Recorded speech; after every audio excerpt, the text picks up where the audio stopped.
Now, on the generation section, you're going to see a lot of really familiar things: the conversions, operations, retentions, and experiences, the four core areas of the core score, right? So I like to write a lot of examples in the conversion side, which is probably why I have 50 of them. But what this does is it illustrates to you guys really easily some of the different things that we can do to help bring leads into our business. We can write ads, we can write blog articles, maybe it's an email to our email list, maybe it's a lead magnet or a phone script, social media post, or we're just sending out a text message. Lots of different areas that we can generate specific resources for lead management.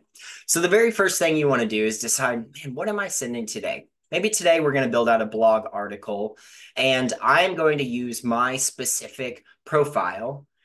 It's pre-selecting to that first member's niche, which is first-time home buyers. If I want to change that, that's not a problem. I can drop this down. And then it's going to import my member voice, conversational and professional, based on that writing style, right? Or perhaps I want to build out a lead magnet. Now, when I select a lead magnet, there's some secondary things that it's going to ask, and that specifically is to what type of lead magnet we're building.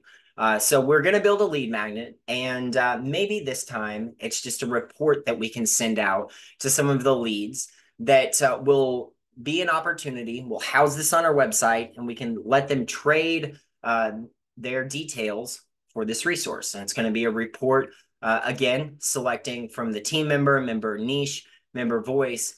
And this sounds pretty good. Now, the last thing we need to do to get started working is fill out an objective. And the objective is kind of, what does this resource need to accomplish? Sam is going to pre-fill an answer in there for us just so we have a place to start. But what I would encourage you to do, read that, rewrite it, figure out exactly what Sam wants to do. And this is going to help customize it specifically to your resource needs.